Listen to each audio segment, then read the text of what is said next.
Добра вечер, почитувани гледачи, јас сум Анастасија Илиевска, а вие гледате За или Против. Како за окружување на оваа работна недела, дефинитивно во фокусот ќе ни остане Македонија и сите оние работи што се случуваат токму во Македонија. Ќе зборуваме за инфраструктурата, за инвестициите, за изборите кои што не очекуваат оваа есен и тоа со гостин кој што е долгогодишен познавач, новинар и кој што добро ги познава состојбите во Македонија, регионот и пошироко. Токму затоа вечерва велам добро вечер на Ивона Талевска, председател на МАН, Македонската асоциација на новинари. Добра вечер. Добра вечер и благодарам за поканата. Да почетокот би сакала да го прокоментирам нешто што одекна во јавноста, на еден подкаст беше искоментирано. И во суштина би сакала да ве запрашам каква е на почетокот таа средба на која што вие сте присуствувале, а на која што ви била дадена една специфична, би рекла непристојна понуда од страна на актуелната градоначалничка Даниела Арсовска.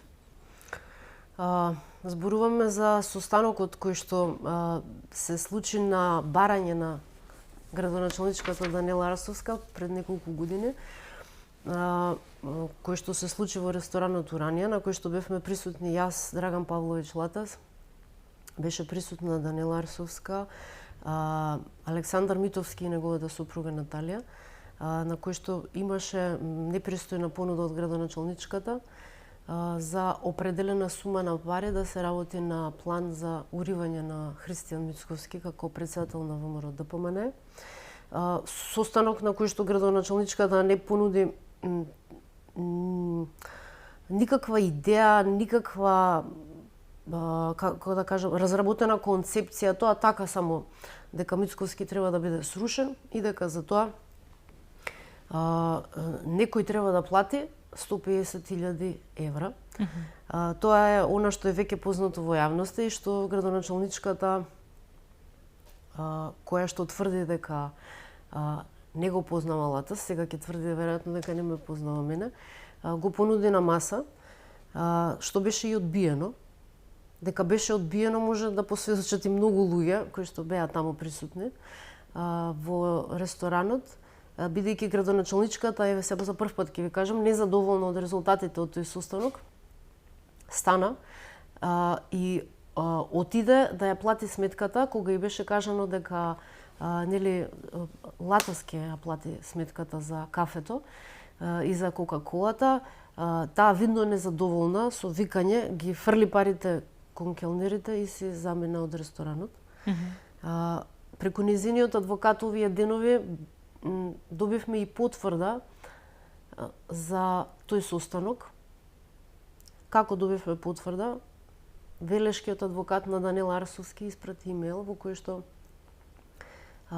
не го демантира состанокот, но бара извинување за содржината на она што Латас го кажа на подкастот, а содржината беше темата на разговорот со Даниела Арсовска, со што де факто Даниела Арсовска и го потврди тој состанок дека се одржал.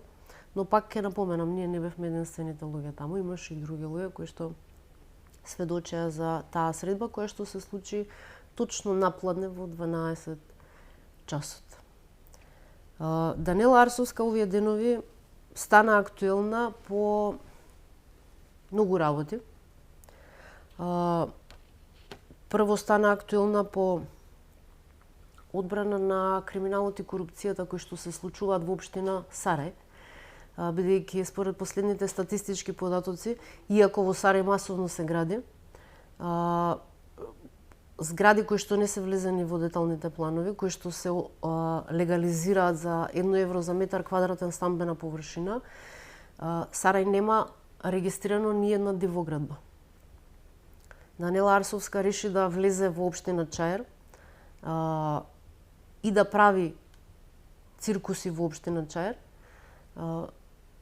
за да се тргне вниманието од општина Сарај, која што е една од 10 скопски општини каде што навистина нема пријавено ни една дивоградба, а дивоградби има. Тоа зборува за начинот на кој што тамошниот градоначалник ја води политиката, за неговото работење во рамките на законот или надвор од него и за работењето на градежната инспекција, дали таа воопшто влегува во општина Сарај или не влегува, бидејќи ако сите останати општини во градот Скопје имаат пријавено по некоја дивоградба овде не зборуваме само за згради, значи дивоградба е вие да ставите прозори на терасата, за тоа треба да добиете одобрение. Било каква надвор што е надвор од она што значи првичен план на... Така е. Општината Чаир е 6-та општина во градот Скопје по број на дивоградби.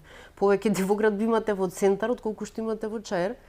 Данела е фокусирана на Чаир затоа што... Да, тоа ќе ми беше прашањето. Зошто е важен? Зошто е толку фокусот ставен на Чаир?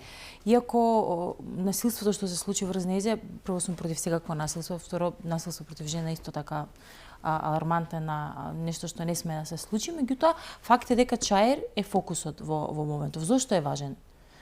Е важен Чаир, не велам дека е важен, но се чини дека таму е фокусот ставен. Зошто е тоа така? Важен е Чаир за Демократската унија за интеграција. Бидејќи е важен за Демократската унија за интеграција, важен е за Данела Арсовска. Зошто е важен за Данела Арсовска? Затоа што незината власт во градот Скопје ја држат Демократската унија за интеграција и партијата Левица. И така она успева да ги донесе сите одлуки во Советот на град Скопје кои што се од нејзин интерес и од интерес на Демократската унија за интеграција. И Демократската унија за интеграција го наметна наративот на ова лето и за изборите кои што ќе престојат есенва, локалните избори, дека дербито ќе се води во Скопје, ќе се води во општина Чаир. Чаир е стратешки важен за Демократската унија за интеграција затоа што ако го освојат Чаир, тие праќаат порака дека се враќаат. Според оние податоци кои што јас ги имам и според анкетите кои што ги гледам во изминатиот период, мали се шансите да се случи такво нешто во Чаир. Дуи се мајстори да наметнат наратив, ама исто така и се мајстори за неработа. Бидејќи 20 години на власт, тие не успеа, освен богатењето на кланот Ахмети и уште неколку околу него, не успеа да го подобра животот на албанците во Македонија, посебно во општините каде што е мнозинско албанско население. И сега они пробуваат човекот кој што е најарогантен во Демократската унија за интеграција, човекот кој што веројатно и да го барате да ви притреба, не дај Боже за здравје или за живот, нема да ви крене телефон. Човекот кој што не можете да го наречете чаирчанец, иако живее во Чаир во дивоградба, го истакнуваат како кандидат за општина Чаир, обидувајќи се да го искористат последниот адут. Бујар Османи е последниот адут на Демократската унија за интеграција на овие избори. Они веќе немаат луѓе. Дали тоа значи дека одат all-in, што би се рекло со... Ова е all-in. Ова е all-in. Тоа значи дека буквално се ставаат на маса, ќе биде или нема да биде? Ќе биде или нема да биде. Јас лично не верувам дека Бујар Османи може да победи во Чаир, дека Бујар Османи може да победи било каде. Зошто? Па тоа е како Никола Димитров да победи било каде во македонска општина. Дали можете да го замислите Никола Димитров да победи во некоја македонска општина? Јас не можам да го замислам, исто како и Бујар Османи. Да, меѓутоа тоа игра на карта, нема дека резултати. доаѓаат странски, албански од соседни земји, па шетани, прошетани Скопје, низ Чаир, покажува ни стара скопска чаршија, ќе покаже можеби дали тоа е начин на кој што покажува дека има авторитет се уште во некои соседни земји. Пак е зборуваме ние за создавање перцепција. Значи, и за наметнување да го... наратив. Значи, ние не зборуваме за суштината, ние зборуваме како некој гледа на работите. Суштината е дали има резултати од работењето на Бујар Османи. Какви резултати има од работењето на Бујар Османи? И што он ќе допринесе подобро да биде во Чаир? Што он придонел како министер во владата да биде подобро за сите граѓани на Македонија? Како ќе придонесе за Чаир? Разликата помеѓу Демократската унија за интеграција и коалицијата Вреди е што Демократската унија за интеграција секогаш се борела само за функции и никогаш не сработувала реални проекти. Ние сега од Вреди конечно гледаме дека работите се помрднуваат реално на терен. со инвестирање, со капиталните инвестиции во општините, со отворање на училишта и градинки, со отворање на здравствени установи и со инвестиции во основната инфраструктура како што е водовод и канализација, што ДУИ не го направија за 20 години. Ние не гледаме кај вреди дека се како да кажам, болни за функција.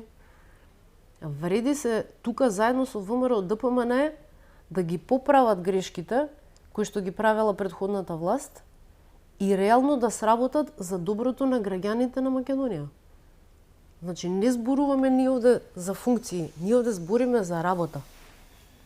Обратно од тоа што сакаат како наратив да го наметнат и Социјалдемократскиот сојуз на Македонија и Демократската унија за интеграција. Ги споменавме, почнавме некако со локалните избори. Пред да ги прокоментираме можеби некои од кандидатите градоначалници што се познати, каква е генералната слика вака што ја имате? Многу избори сте следале, и локални, и парламентарни. Што ви наговестува оно што сега во моментов се случува во насока на локалните избори кои што треба да бидат на есен? Дел одат со веќе познати имиња, некои се нови. Ти се обидам нешто и да прокоментирам, меѓутоа која е генералната слика вака сега, ако може да се генералната слика е дека ние мораме да зборуваме за локални проблеми, за локални избори, не треба да ги тоа не е референдумско прашање, не е референдумско изјаснување, ова се локални избори. Дали вашиот градоначалник се грижи за вашата улица, за вашата куќа, за вашата зграда, за вашето осветлување, за вашето училиште, за вашата болница во вашата општина? Не е ова прашање кое што го ја тангира Бугарија или Грција. Зборуваме за локални проблеми. И реални секојдневни предизвици или пак потреби со кои што се соочуваат граѓаните. Мораме да ги цениме кандидатите врз основа на програмите кои што ќе ги понудат, но и врз основа на резултатите претходни, доколку се повторно се кандидираат на овие избори. Така мораме да ги гледаме работите. Што е направено и што треба да биде направено. Ако не е направено, да не се гласа за истите луѓе. Знаете, има една сега ситуација во која што Социјалдемократскиот сојуз на Македонија од сегашните 6-7 општини кои што ги има, може би во најдобри услови на овие локални избори ќе има, па ако претерам, 4, а ако сум реална, 2 или 3 општини ќе освојат. Максимум што може да ги освојат на овие локални избори. И сега они се во една ситуација во која што на сила, буквално на сила, ќе мораат да го изнесат своето гласачко тело за да ги добијат и тие 2-3 општини, бидејќи незадоволството и во Социјалдемократскиот сојуз на Македонија е многу големо и кај граѓаните. Особено е големо затоа што таа партија не се реформира, ниту по заменувањето на Зоран Заев, ниту по заменувањето на Димитар Ковачевски, остана Венко Филипче. Згора на тоа, со русоидите кои што останаа без меѓународна финансиска поддршка, влегоа во таа партија и официјално ја превземаа целосно со заменик председателката, подпредседателките на партијата и така натаму. Сега, бидејќи секнуваат и европскиве пари, гледаме дека оние кои што останаа во тој невладин сектор, не влегоа партиски, сега ќе формираат партии, незадоволни од тоа што не можат да обезбедат независни кандидатури за локалните избори. Значи, тој невладин сектор веќе научен цело време да паразитира, немајќи сега веќе пари, сака да влезе во државниот систем. Во еден сегмент влегуваат преку Социјалдемократскиот сојуз на Македонија, да се финансираат по таа основа, а другите сега ќе прават сопствени партии. Значи, ние имаме една целосна девастација на македонската политичка сцена кога се однесува на левицата и социјалдемократијата. Ние немаме здрава левица, немаме здрава социјалдемократија и немаме здрава и реформирана опозиција. Ние имаме опозиција која што се уште мисли дека треба да се однесува како во времето на Зоран Заев и како во времето на Димитар Ковачевски. Но тоа не е можно повеќе, затоа што тие историски околности поминаа. Луѓето не сакаат такви лидери какви што ги видовме во изминатите 8 години, повеќе да ги гласаат и да ги гледаат. И затоа верувам дека една од причините заради која што Горан Герасимовски, освен 6200 гласа минус што стартува на овие локални избори за општина Центар, една од причините заради која што иако е најавен како кандидат на СДСМ за општина Центар, неговиот изборен резултат е под голем знак прашалник, бидејќи центарци не го сакаат. Значи можете достојно и назад да го поддржувате Горан Герасимовски, центарци не го сакаат. Не мислат дека е добар градоначалник. И политиката на СДСМ, од која што е дел градоначалникот Горан Герасимовски, за кој што лично јас имам убаво мислење, меѓутоа резултатите негови се поразителни, ќе доведе до тоа да социјалдемократите на овие избори имаат полош резултат од резултатот на парламентарните избори минатата година. Тоа е првата работа. Како да го заокружиме ова како тема. Првата работа е тоа. Втората работа е дека Демократската унија за интеграција ќе има полош резултат од вреди, не само во општина Чаир, туку во сите општини каде што ќе кандидираат луѓе од Европскиот фронт, не само од Демократската унија за интеграција. Третата работа е дека граѓаните нема да гласаат против, туку ќе гласаат за на овие локални избори, а тоа е за Македонија со нови патишта, за Македонија со поголеми плати, за Македонија со учебник за секој дете, за Македонија со 250 евра ваучер за секој студент, за Македонија со нови здравствени установи, за Македонија со 40% поголеми плати за здравствените работници, за Македонија со пониска инфлација, за Македонија со помал степен на невработеност и за Македонија со поголем број износ на странски директни инвестиции кои што се милиарда и 220 или 220, мислам дека милиарда и 220 милиони евра за само една година. Тоа ќе биде на овие локални избори. Пораката. Да, ова е генералната слика, меѓутоа едно од чисто би сакала и град Скопје да го прокоментирам и кандидатите за град Скопје, бидејќи тука веќе имаме официјални кандидати за градоначалници. Веќе познат градоначалник актуелниот на општина Кисела Вода и од страна на ВМРО да помене и Каја Шукова, поранешна министерка од редовите на Социјалдемократскиот сојуз. Зошто е важен градот Скопје? Бидејќи град Скопје и градоначалникот кој да биде и актуелниот и тој што ќе биде во иднина е многу значајна фигура. Генерално и треба да биде најголема општина по територија, голем број на одговорности, јавни предпријатија, функционирањето на главниот град е токму под капата на градоначалникот. Имаме двајца кандидати кои што првин како гледате на нив, дали би сакале можеби да ги коментирате. Имаме една доста интересна битка во главниот град, тоа може да се согласиме и двете. Имаме известна битка во главниот град. Јас верувам дека Орце Георгиевски ќе победи уште во првиот круг. И ова можам да го кажам со сигурност од 70%, над 70% дека Орце Георгиевски ќе победи во првиот круг од локалните избори. За жал СДСМ, пак ќе повторам, е нереформиран. И она што се случува тамо е само продолжение на девастирачката политика започната од Зоран Заев и продолжена од Димитар Ковачевски. Венко Филипче не успева да ја консолидира партијата и Каја Шукова како жена и како подпредседател на СДСМ, веројатно им се чини како најмала колатерална штета што би предизвикала најмал негативен ефект и резултат кај гласачкото тело, па ја кандидираат за градоначалник. Жртвување ли е некако во овој начин, во оваа форма, бидејќи како да кажеме, повеќе е пуштање низ вода отколку што е жртвување. Затоа што од една страна имаме градоначалник кој што навистина еве граѓаните на општина Кисела Вода, па и граѓаните на останатите општини гледаат и се реализирани голем број на проекти. Не е само во реализацијата на проектите, знаете, јас теренски бев во голем број од општините во Македонија и снимавме. Она што мене ме изненади во Кисела Вода е прво степенот на чистота и хигиена кој што е задржан во општината. И покрај обструкциите од град Скопје, Орце Георгиевски нашол начин општината да ја одржи чиста, што не можеме ние во Центар да го кажеме за општина Центар. Горан Герасимовски не најде начин како да ја исчисти општина Центар. Второ, задржувањето на инфраструктурната пространност на општината, под ова мислам на јавните површини и зеленилата. Вие кога одите во општина Кисела Вода се чувствувате пријатно.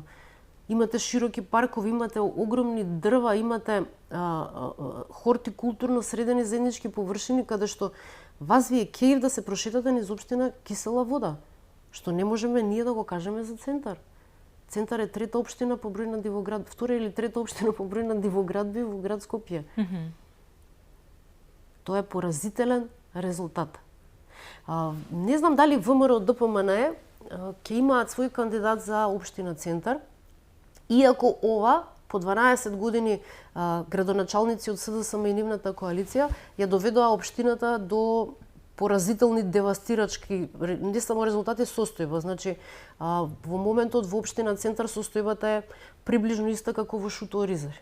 Тоа е компарацијата, јас како жител на Центар што можам да ја направам. Толку е лошо? Толку е лошо во Центар. И сега, ова е историски момент за ВМРО ДПМНЕ да даде свој кандидат за општина Центар, бидејќи луѓето знаат дека ВМРО ДПМНЕ работи и дека ќе се обидат да ги среди состојбите во општина Центар и веројатно големи би биле шансите да победи кандидатот на ВМРО ДПМНЕ. Но сега па јас, ако сум Христијан Мицковски, од друга страна, па би се размислила дали да кандидирам човек за градоначалник на општина Центар, затоа што толку се лоши состојбите што никој не може да ги поправи. Ме разбирате? И сега зошто да влегувам јас во таков ризик, да пуштам човек што не може да ја опре работата? Тука ВМРО ДПМНЕ треба да направи пресметки, бидејќи владеачката коалиција преговара и меѓусебно ќе се поддржуваат за изборите на градоначалници, додека ќе се оди со посебни советнички листи. Многу внимателно ќе треба тука да се пресече за општина Центар. Дали ВМРО ќе сака и ќе може да искористи историската можност после 12 години, после 3 мандати на СДСМ да ја добие општината, или ќе ја припушти на коалицијата, за која што постојат информации дека е заинтересирана да даде свој кандидат за градоначалник. Пред да го заокружиме овој дел за локалните избори, до некаде убаво ја нацртавте сликата во ваши очи како тоа би изгледала битката на локалните избори, со примерите од неколку општини што ги зедовме. Меѓутоа споменавте две клучни работи кои што би сакала сега од локално на државно ниво да ги пренесеме. Споменавте кланот на Дуи, фамилија, она што значи години работење. Меѓутоа имавме и други фамилии, ако може да се каже, и така наречени кланови кои што исто така долго време работеа, други па дури не се ни тука сега. Гледавме фотографии од Дубај, на други места. Зборуваме за кланот Заеви. Да, затоа што реално. За сениори или за јуниори кои што се милионери? Па сега ќе ми кажете вие, бидејќи како долги години, мислам, не беа малку на власт, многу сериозни работи направија. Големи одлуки, ќе се согласиме, и тие ги викаа големи одлуки, сега дали се добри или лоши, тоа народот нели суди и За какви одлуки зборуваме? За политички одлуки или зборуваме за одлуки за криминал и корупција? Да разјасниме за гледачите. Политичките одлуки се одлуки кои што се казнуваат на избори. Меѓутоа, криминалните одлуки, ако ги имаат и во форма на кои што ги имаат направено, треба да реагира судско-обвинителскиот правосудниот систем секако. Како гледате во оваа насока на овие кланови што ги зборуваме? Ако треба да ги мериме сега резултатите, и треба да ги мериме резултатите последна година, ние имаме одлични резултати во секторот инфраструктура, односно во ресорот на Александар Николовски. Имаме одлични резултати во Министерството за образование кај министерката Весна Јаневска. Крупни реформи се случија тука, од учебници за сите деца до ваучерите за студентите, како и внесувањето во систем на верските училишта, каде што луѓето кои што завршиле средно верско ќе можат да одберат на кој факултет сакат да студираат, признати им се дипломите. Значи имаме крупни реформи во образовниот систем. Крупни реформи почна да прави сега и министерот Алиу во здравствениот сегмент. Крупни реформи тера и Златко Перински во локална самоуправа. Крупни реформи се обидува да направи и Панче Тошковски, но за жал, обвинителско-судскиот систем не го следи чекорот за борбата против криминалот и корупцијата, кои што се есенцијални за да се случат сите останати реформи во државата. Ние видовме дека Јован Деспотовски, поранешниот директор на Фондот за иновации, беше повикан на распит во полициска станица Карпош заради истраги кои што се однесуваат на слободните економски зони, но не видовме ние се уште истраги за Фондот за иновации и не видовме истраги не само за Јован Деспотовски во Фондот за иновации, туку не видовме ни за Коста Петров. Го заборавивме ли Коста Петров? Ги заборавивме ли милионските суми кои што од Фондот за иновации се слеа кај стотици луѓе во СДСМ и блиски до СДСМ? Цветанка Ласкова, незиното семејство, Сашо Ордановски, неговиот брат за непостоечки иновации, да ги редиме ли уште? Заборавивме ли на па еве Сања Лукаревска, како ќе се случеше, објаснете ми вие на мене, вие сте долгогодишен новинар, како ќе се случеше аферата Крмзов и како во аферата Крмзов е обвинет тој и други лица, а не обвинета Сања Лукаревска како директорка на Управа за јавни приходи. Затајувањето и повратот на данокот на додадена вредност не би можело да се случи без знаење на официјалните лица во Управата за јавни приходи. Како Сања Лукаревска до ден денеска држи лекции, излегува на пресконференции, да зборува за финансии, да зборува за средства, за јавни и приватни пари, а во нејзино време се случуваат најголемите кражби во буџетот на Република Македонија. Како за тоа не е ниту повикан на разговор поранешниот министер за финансии Фатмир Бесими? Тоа се све институционални проблеми кои што му овозможиле на Крмзов и во соработка со него да го направи најголемата кражба преку повратот на ДДВ, лажниот поврат на ДДВ од буџетот на Македонија. Каде се сите оние компании кои што добива пренаплатени тендери од Рек Битола? Меѓу кои и братот на поранешниот премиер Зоран Заев, Вице Заев, неговата компанија. Каде е Зоран Заев во целава приказна? Ние зборуваме дека тој гради облакодери во Дубај заедно со Венко Филипче, кој што призна дека има златна виза. Кој што прво ги кажуваше невистина, па на крајот призна дека има златна виза. Каде е Заев? Нас судско-обвинителскиот систем во моментот ги прави најголемите обструкции за заштита, прво, на криминалот и корупцијата во собствените редови, преку бонусите на специјалните обвинители што си ги поделија за слушањето на незаконски прислушуваните разговори. Таа кривична пријава се борат да не помине, за да не мора да ги враќаат бонусите, а тоа се повеќе милиони евра.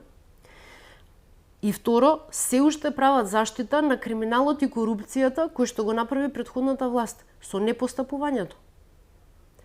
2% доверба во овој момент е преголем процент за доверба во обвинителско-правосудниот систем. Бидејќи од петни жили се трудат да го заштитат она незаконие која што е доведе Македонија до најкатастрофалните меѓународни оценки за криминал и корупција. Тоа не го тврдам јас, тоа го тврдат меѓународните извештаи.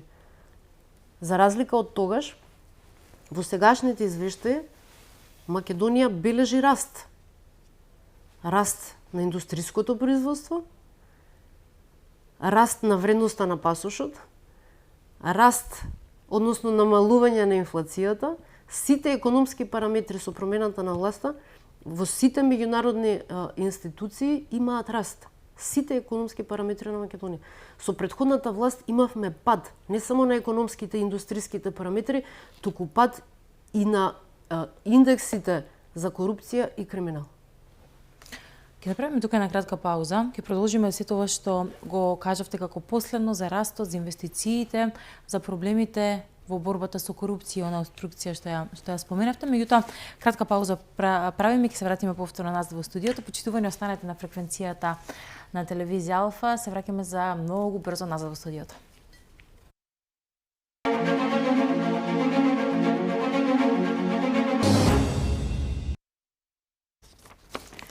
Се враќаме назад во студиото, го продолжувам разговорот со Ивона Талевска, долгогодишен новинар и претседател на МАН.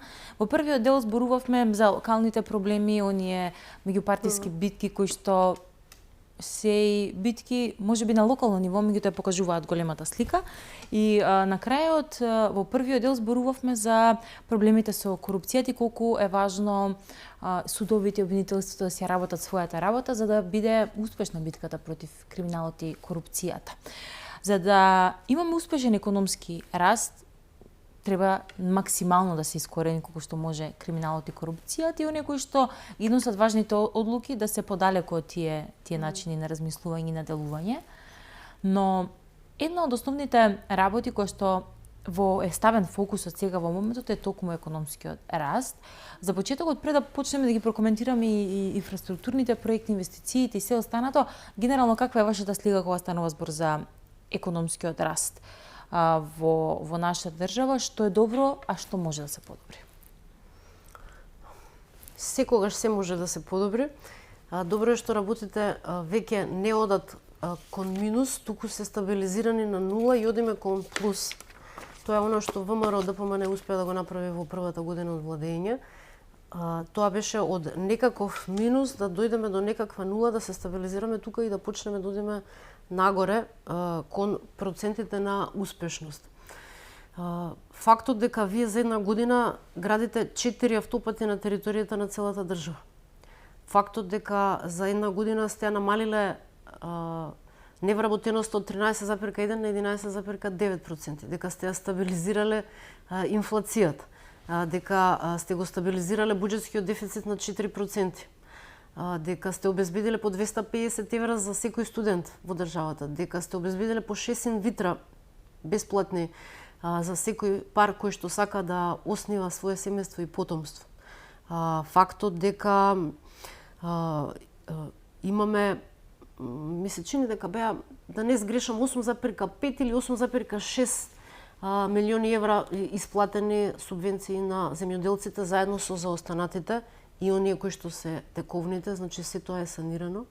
Како и 40% изголемување на платите на здравствените работници за една година и да не заборавиме линеарното зголемување на пензиите за 7.000 денари за една година од промената на власта до 2026 година, зборува дека состојбата, освен што е мрдната од минус кон нула, веќе е придвижена нагоре. Тоа го зборуваат и податоците на Статиста и на другите меѓународни организации кои што мерат како се движат и индустриското производство во државата и останатите економски параметри, да кажат дека Македонија е четврта по раст. Значи, во последниот квартал е четврта по раст економија во Европа. За да го направите тоа, мора да имате тим кој што ќе работи 24/7 со јасен план и со јасна програма за да успеете работите од минус да ги доведете до нула, па да одиме сега нагоре и ова да го бележат меѓународните институции. Тоа јас можам да го констатирам за една година. Предпоставувам дека она кое што се обидуваат и опозицијата и соросудните медиуми да го наметнат како мислење во јавноста е дека ништо не е сменето, дека се е исто. Не е исто. Не е исчистено тоа што сите сакаме да го видиме, ама не е исто. Во делот на ингеренциите на владата ништо не е исто. Во делот на ингеренциите на локалната самоуправа, да, ние имаме проблем и тој проблем ќе почне да се решава сега по локалните избори. И јас верувам дека Орце Ѓоргиевски во рок од 1 месец има да го направи Скопје пиц-пец. Сега се жалиме, нели, дека пак се враќаме на локално ниво, ама сега состојбата е таква. Нас не доаѓаат локални избори и би сакала и ова да го продискутираме.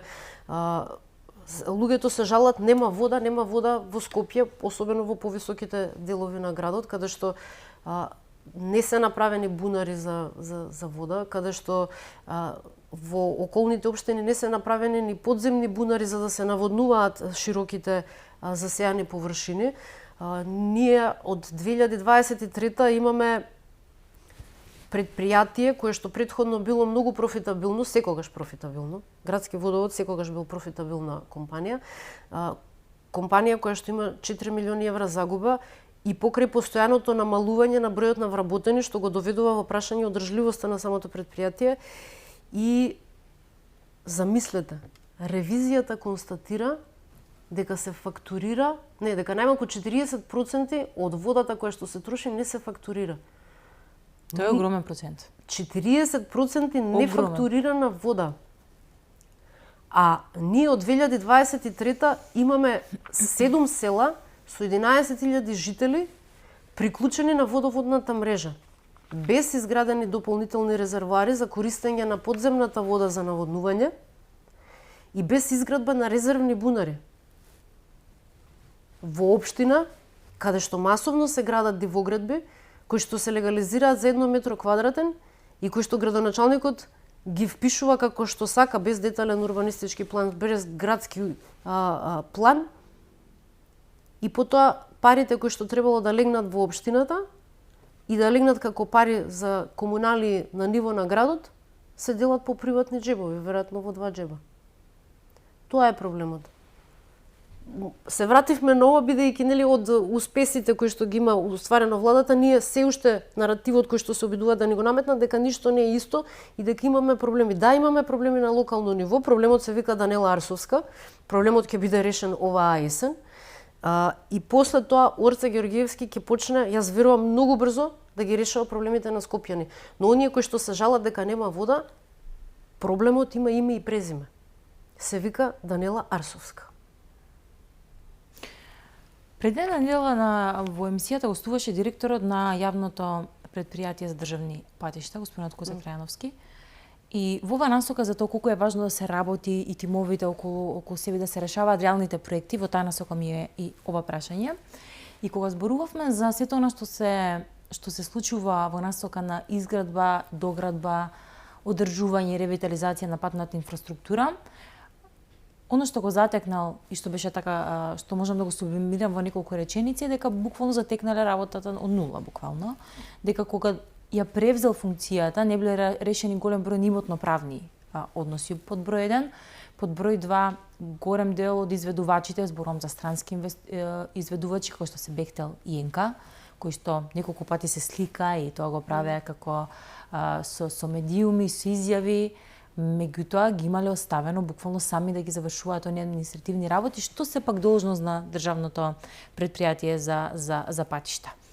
И колку ова покажува и колку е голема разликата од едното до другото однесување, но и колку е важно да под број 1 да се решаваат локалните проблеми како вода за пиење, бунари, па и патна инфраструктура таму, меѓутоа колку е важно и овие поголеми, зборувам за патна инфраструктура како автопат и поврзување на Македонија со соседните земји, е важно за да и локалните заедници функционираат така како што треба, меѓутоа државата функционира подобро, па и на крај на денот да се подобри самата економија. Доколку имаме проток и транзит на стоки, на луѓе кои што транзитираат и тоа го прават брзо, ефикасно, тогаш ќе имаме подобра економија кој тоа, ако може тоа така да го гледаме. Како се тоа ќе придонесе за економскиот раст, бидејќи клучот на сите проблеми кои што ги имаме е дека треба да се подобри животот, општиот живот, да се подобри економскиот стандард, економскиот раст и животниот стандард на граѓаните. Индустриското производство, односно градежништвото, за да имате индустријско производство, вие мора да имате фабрика. Таа фабрика да има опрема, до таа фабрика да има пат. И кога ќе го направите тоа, кога ќе се уверат оние кои што имале дилема, ќе го искористат искуството на претходните странски инвеститори кои што дошле во Македонија и кои што за една година вложиле 1.200 милиони евра и ќе се охрабрат врз основа на политиките кои што ги нуди владата да инвестираат нови инвеститори во Македонија, нови странски инвеститори во Македонија. Градежништвото како дел од растот е основниот двигател фактички за вкупниот раст во Македонија. Не само што ќе се подобри патната инфраструктура, градежништвото ги вработува многу луѓе. Вработува многу подизведувачи со луѓе кои што работат за тие подизведувачи.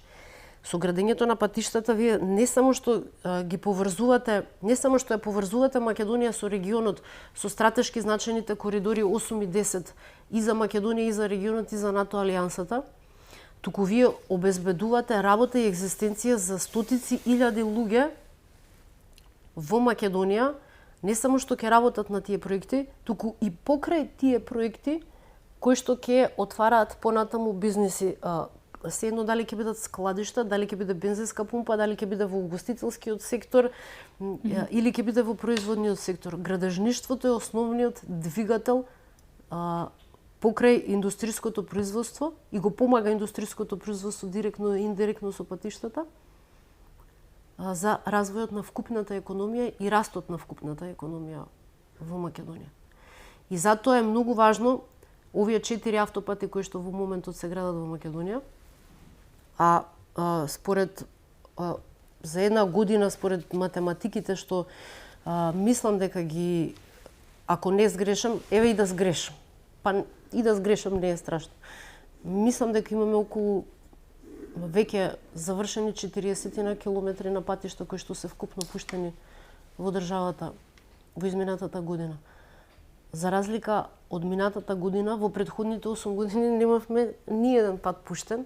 Се фалеа со Демир Капија Смоквица, пат кој што го заврши претходната влада на ВМРО ДПМН и кој што го пуштаа со плех музика. Така што напредокот во инфраструктурата е огромен и тоа се толку мерливи резултати и толку видливо со голо око што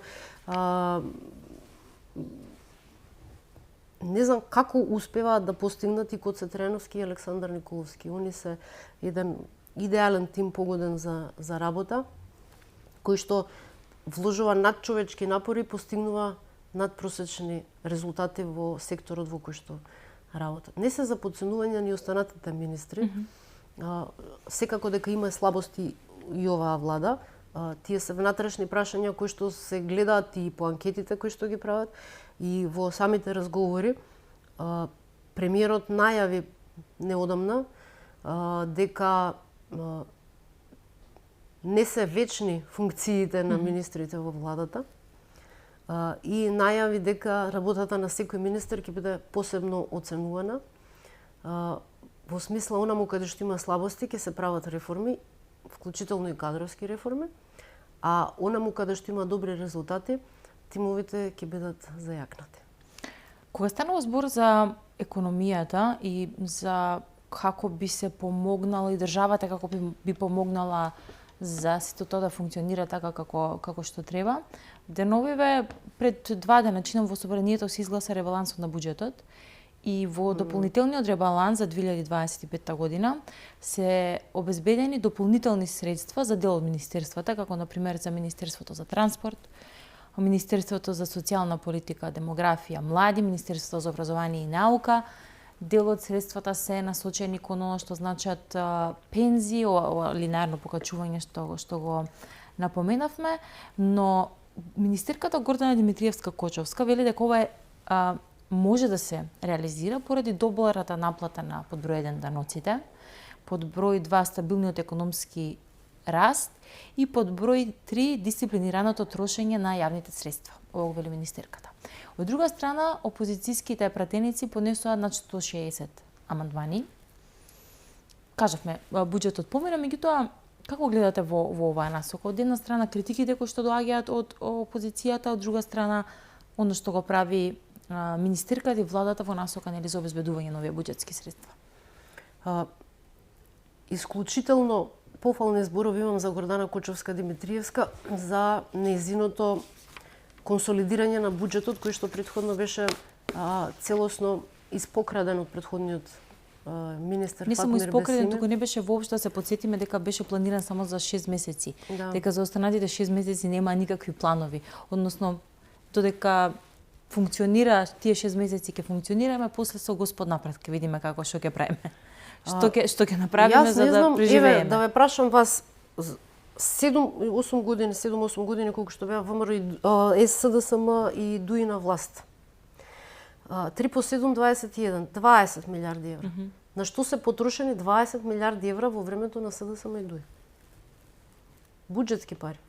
Плюс задолжувањата со еврообврзниците, плюс останатите задолжувања на меѓународните пазари и вклучително и позајмиците од Меѓународниот монетарен фонд. На што се потрошени тие пари? Дали имаме изградена болница? Немаме. Дали се градеа патишта? Не се градеа. Дали се градеа училишта? Не се градеа. Политиката на Заев се базираше на плантажи за марихуана. Не знам јас дали треба да се радуваме што не успеа политиката на Заев, бидејќи децата ќе ни дуваа секој ден марихуана и ќе беа наркомани, или треба да се радуваме што тоа ја покажува големата разлика во однос на квалитетот на програмата на ВМРО ДПМН. Не знам како да размислувам за тоа. Секоја честитка за Гордана Димитриевска Кочовска за тоа што успеа да го консолидира буџетот. И секоја чест за машката, тоа вистински машки бара да се борите и да работите за да ги обезбедите парите за сите ресори на кои што им се потребни. Но тука би сакала да напоменам дека покрај рестриктивните мерки за консолидација на буџетот и штедењето, потребно е да има и додадена вредност. Секоја работа мора да има додадена вредност. И во таа смисла, верувам дека министерката Кочовска во следниот период повеќе ќе се фокусира кога ќе се обезбедуваат парите и кога ќе се определува кои ќе бидат приоритетите, не само на штедењето, туку и на создавањето на дополнителна вредност во ресорите каде што тоа ќе биде приоритет. Инаку, ние сега гледаме целосно наменско и, како да кажам, наменско и рационално користење на буџетските средства. Не гледаме веќе пари за марихуани, пари за плантажи за марихуани, пари за коцкарници, од државна лотарија, отварање на коцкарници и не гледаме ненаменско трошење на парите. И за тоа треба навистина не само да ја знаете економијата и финансиите, него вие треба машки да се изборите со сите предизвици кои што доаѓаат во Министерството за финансии, а притисокот од сите институции завршува на крајот во Министерството за финансии. Сеедно дали е согласност за вработување или е подпишување на вирман за исплата. Сите најголем обем на работа има Министерството за финансии и Министерството за внатрешни работи споредени со останатите министерства. Сега тука дали пак да го споменам Александар Николовски со неговото министерство како обем на работа зборуваме. Зборувавме за локалните проблеми, за она што се случува во економијата, градежништвото, растот, инвестициите, инфраструктурата, меѓутоа останува еден проблем со кој што се очуваме на надворешен план, а тоа е во моментов оние главоболки што ги имаме со соседна Бугарија. Оние договори кои што беа потпишани, сето што се имаме обврзано благодарение на договорот за добрососедство. И сега еден од предлозите, од како се случи сето она во Европскиот парламент, е предлогот на премиерот Христијан Мицкоски за одредена резолуција заедно со Бугарија, заедничка резолуција, во која што, како што вели, ако само впишувањето на бугарите во уставот е единствен проблем и нема други пречки и други сопки да имаме на патот кон Европската унија, тогаш ајде во разумот на добрососедството и пријателските односи да потпишеме заедничка резолуција каде што ќе се потврди посебноста на македонскиот идентитет и македонскиот јазик. И зошто е ова важно, бидејќи повторно слушаме одредени одредена риторика во Бугарија за правата на бугарите во Македонија, за насилство кое што се вршело врз бугарите во Македонија, и тоа за жал се го слушавме на говорницата во Европскиот парламент, но реалноста е дека пак македонците во Бугарија кои што живеат таму и покрај сите пресуди на Страсбург се уште немаат основни права како граѓани, ни за здружување, ни за буквално кажување кои се, што се и како се. Како ќе се реши, како гледате на и новој предлог на премиерот, меѓутоа и на сите она што се случува кога станува збор за меѓународниве прашања и нашата блокада која што се уште трае од страна на наша соседна држава, со која што имаме таков договор за пријателство и добрососедство? Бугарија, за жал, од секогаш создава конфликт со Македонија и потоа тој конфликт го држи замрзнат, за разлика од Македонија, која што никогаш не создала конфликт со Бугарија, а разликите во мислењата не ги држи замрзнати, туку се обидува постојано да најде решенија.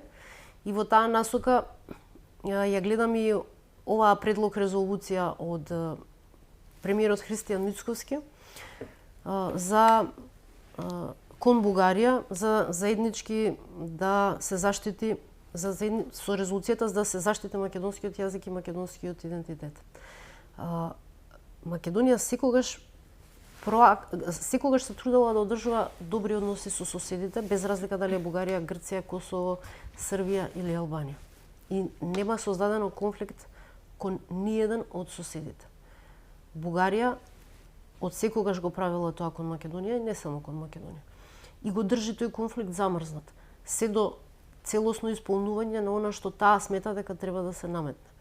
Политиката е процес во кој што се бара компромис. Не е тоа ултимативно едната страна или другата страна што ќе го наметне, мора да биде компромисно решение. Бугарија не е расположена за компромисно решение, а гледаме дека премиерот Мицковски е расположен и дека го држи активен процесот и дека постојано ние сме чекор пред нив нудејќи решение. Не е проблем да влезат бугарите во уставот. Ние преку резолуцијата во Европскиот парламент видовме дека проблемот е многу подлабок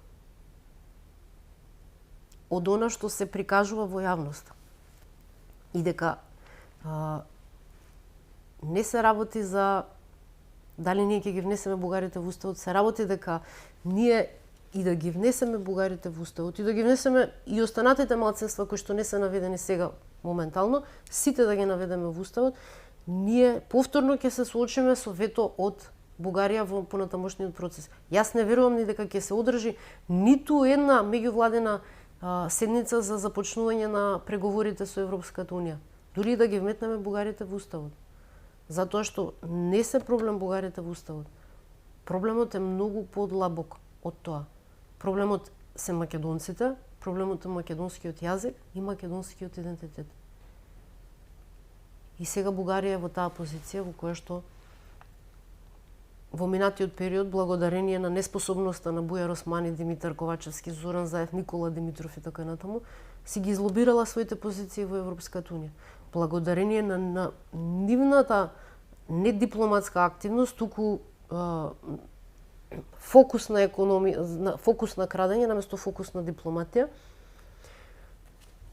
потпишането и договор за добрососедство, кој што понатаму ги продуцира сите проблеми кои што следуваат од ден денеска. Јас верувам дека